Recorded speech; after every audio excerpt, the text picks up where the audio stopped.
From the CyberHub bunker and studio, you're tuning in to the CyberHub Podcast. And now for your host and CISO, James Azar.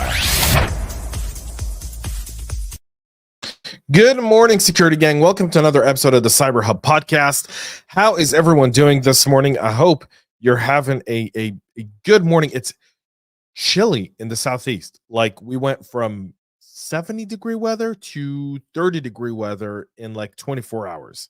So with that being said, thank you all for tuning in this morning. Thank you for being part of the show. We've got a packed one for all y'all today. If you're looking at the headlines, we've got a lot to cover, so we're going to get right into it here in just a moment. But before we do that, check out our Substack, jamesazar.substack.com. It's where I write all kinds of things, cyber, non-cyber, and everything in the middle. You can get an insight into some of my thoughts, as well as some exclusive articles by subscribing to our Substack. Additionally, and something very, very keen, find us on your favorite podcast listening platform. Give us a follow and a subscribe there. And most importantly, tune in daily, 9 a.m. Eastern, for this live broadcast. And you can ask questions, give your comments. We see those. We answer questions. We do our best here. So join me for a double espresso this morning. I've got my coffee to power me through this morning's show. Whatever you're drinking, I hope you enjoy it and it powers you through this very, very busy week. Coffee cup cheers, y'all. Perfect.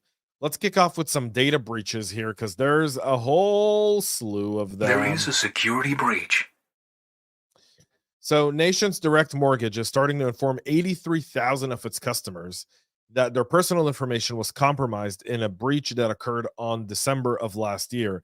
The incident, which was identified on December 30th and resulted in unauthorized access to certain systems containing client information and other Nation Direct data. They reveal names, addresses, social security numbers, and Nation Direct loan numbers. Now, here's something here.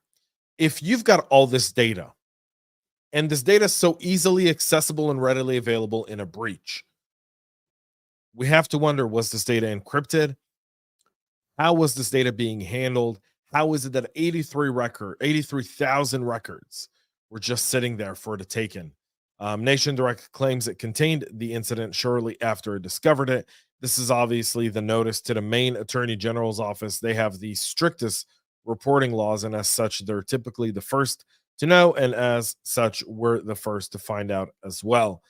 So they're not the first mortgage company to be attacked. Fidelity National Financial was also attacked, and subsequently Loan Care, one of their subsidiaries.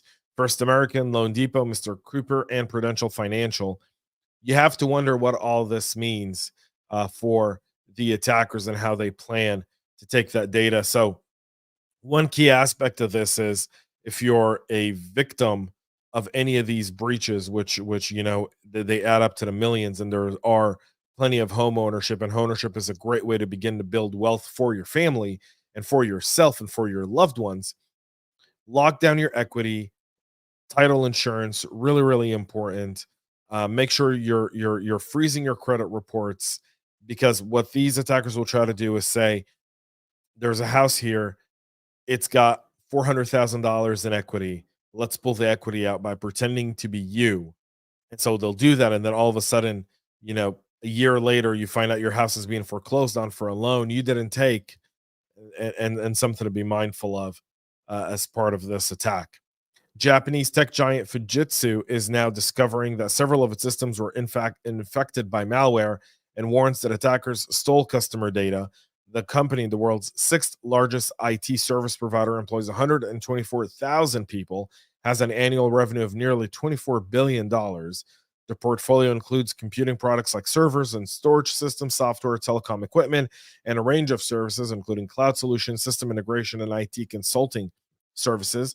They have a strong presence in the global market. They operate in over 100 countries. They've confirmed the presence of malware on several of their business computers. As a result, they've discovered that files containing personal information and information related to our customers could be illicitly removed. The firm hasn't received any reports of a misuse of customer data, but it's rarely used right off the bat. That's another very important thing. This follows an additional breach that happened back in 2021 for Fujitsu. this time under Project Web information sharing tool, which was exploited to breach the offices of multiple Japanese government agencies, allowing unauthorized access and stealing of 76,000 email addresses and proprietary data. All in all, a very, very troubling trend there. Now we'll move to AI hacking. And if you're wondering what AI hacking is, so many developers and so many people are adopting AI, and they're adopting AI very, very quickly. And a lot of it is done through either add-ons or specific sub-applications that power an application in order to increase operability, user experience, data collection, a whole bunch of stuff. Well, the AI hiring system Chatter that serves multiple organizations like Applebee's, Chick-fil-A, KFC, Subway, Taco Bell, Wendy's, is actually leaking due to a misconfiguration in Google Firebase. It's leaked 125 million user records, including plain text passwords, which shouldn't be the case. The weakness in Chatter's Firebase implementation allowed the researchers to gain full privilege to the database by registering a new user. They gain access to names, phone numbers, email addresses, plain text passwords for some accounts, confidential messages, and more. They created a new admin account that could gain access to the admin dashboard, provided more access to the system, including the option to refund payments to users. Chatter addressed the issue on January 10th, one day after the researchers reported it. Next, the researchers set out to identify other web applications exposing sensitive information via misconfigured Firebase instances and found 900 websites exposing the information of nearly 125 million users. So if you're a Firebase customer, this is a great call to action. You want to ensure that you're properly implementing it. The researchers say they tried to reach out to 842 websites, but only 85% of them, only 85% of their emails got through. 1/4 of the sites addressed the misconfiguration, and only 1% emailed back. And only 2 site owners offered a bug bounty for the researchers. AI-powered code documentation from Mintlify says customer GitHub tokens were compromised in a data breach caused by a vulnerability in its system, prompting it to launch a bug bounty program. In an incident notice on its website, the San Fran-based company says that 91 customer tokens were exposed in a data breach identified on the 1st of March of this year when it received a report of an issue and discovered unauthorized requests to its server. They noticed that some of these requests targeted sensitive API endpoints and were successful in their attempt. This unusual activity indicated that the actor behind these requests had possession of our private admin access tokens, granting them unauthorized access to their endpoints. After learning that a customer repository was accessed using GitHub tokens stored in its database, the company revoked all token access, rotated admin access tokens, and hardened the security of its APIs. API security gets you again, even in AI. So there's that. 2 of those breaches there keep you going. Now let's move to this one. So specifically, there's a new variant of this malware. And for those who don't know, Viasat is essentially a government-based, essentially satellite and internet communication network. The Russians used wiper malware in order to disrupt that in the ongoing of the war 2 years ago against the Ukraine. Well, think of that as being what Stuxnet is to the ransomware and malware family today. Everything that we see from WannaCry to NotPetya to Lockbit to all of those, that the foundation of all of that is Stuxnet. Well, the new variant of the wiper malware is now available online, and its new and improved version was discovered by the folks over at SentinelOne. On Saturday, the new variant of the malware was uploaded to VirusTotal, the malware information sharing platform, and it was spotted by Tom Hegel, the principal threat researchers at SentinelOne. Dubbed asset poor by Hegel and his colleagues, the new variant is concerning because its features could now be used as part of a larger service disruption by Russia and wipe the contents of not just modems, but a range of other devices, according to an email to Cyberscoop on Monday. Wiper attacks have been a go-to for Russian attacks on Ukrainian government and private sector, and the software used to target Viasat shows that the Russian attackers are evolving their tools. While the original version was designed to wipe modems and routers, the updated software is far more capable. It's markedly different on a technical level. It has different architecture, new features. This time, the attacker can wipe RAID arrays and UBI, which could be used for a different level of impact and potentially even more difficult to prevent and recover from. This is system memory functions. That's what RAID and UBI mean. It appears to updated the malware could be used to target memory and embedded devices, components within larger systems, including IoT network devices and maybe some ICS systems as well. So, all in all, we see Russia really advancing those capabilities and need to be on the lookout for those. But China, on their end, aren't sitting by and just randomly watching. A sophisticated campaign attributed to a Chinese APT group known as Earth Krahang has breached 70 organizations and targeted at least 116 across 45 different countries. Researchers at Trend Micro monitored the activity. The campaign has been underway since at least the last 2 years ago, and it focuses on primarily on government organizations. The attackers compromised 48 government organizations, 10 of which are foreign affairs ministries, and targeted another 49 government agencies all in all. The attacker exploited vulnerable internet-facing servers and used spear phishing emails to deploy custom backdoors for cyber espionage. The threat actors employ open source tools to scan public-facing servers for specific vulnerabilities like CVE 2023 32315 to open fire CVE and CVE 2022-21587 to control a web panel. They exploit those flaws. They drop web shells to gain unauthorized access and establish persistence within victim network. They've retrieved hundreds of email addresses from their targets during their reconnaissance phase.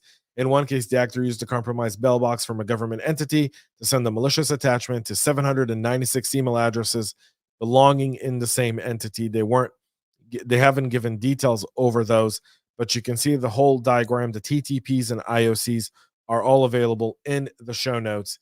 Definitely sorry, I can't speak this morning. It's definitely worthwhile to check out.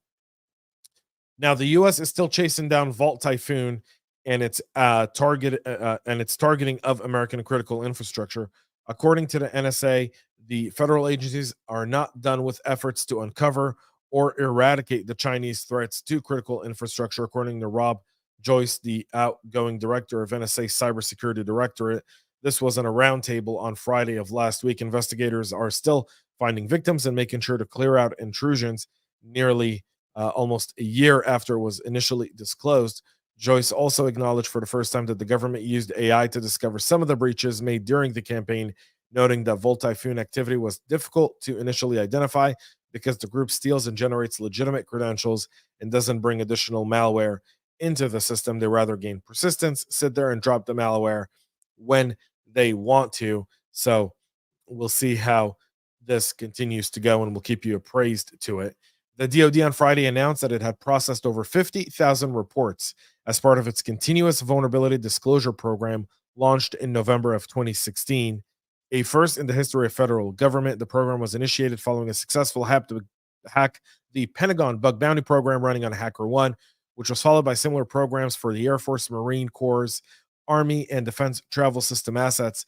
Since then, the DoD has ran over 40 bug bounty programs in collaboration with HackerOne, Buckcrowd, and SANAC, and launched a continuous Hack the Pentagon bug bounty program, allowing white hat hackers to submit vulnerability reports all year long. In 2021, the DoD launched a 12-month bug bounty program aimed at finding flaws in contractor networks, which saved them an estimate of $61 million in taxpayer money by addressing over 1,000 vulnerabilities in Pentagon's Cyber Crime Center, DC3.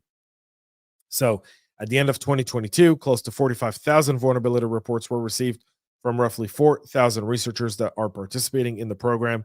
More than 25,000 of the reports were actionable, and over 6,000 of them were successfully mitigated, according to the Pentagon. Again, collaboration in security is what matters. 3 months after the SEC's material breach rule has been dropped, and yet there's still no clear understanding of what material breach actually means. The SEC is kind of leaving that up to interpretation. So far, we've seen that the quantitative factors include business operations, including duration of the incident, business segment impacted, loss of IP or data, impacts on any sort of financial performance or earnings, including revenue, stock price, or divergence from prior forecasts, IR and containment expenses, including ransom payments, legal fees, future insurance costs, and forensic analysis, and so forth. So a lot are updating their 8Ks continuously in order to stay out of the hairs of the SEC. So we'll see how this continues to play out. 3 months in, still no direction. And finally, Cisco completed its acquisition of Splunk for $28 billion. The Splunk stock ceased to trade yesterday and has now become part of the Cisco family. Congratulations to the folks over at Splunk. Congratulations to Cisco. Market consolidation. That's always a thing. That's it for our show this morning. We'll be back tomorrow, 9 a.m. Eastern, with all the latest and greatest. Thank you all for tuning in. Please make sure to subscribe, check out our Substack, and most importantly, stay cyber safe. We love feedback, so make sure to connect with us on social media and subscribe to our podcast on your favorite podcast listening platform.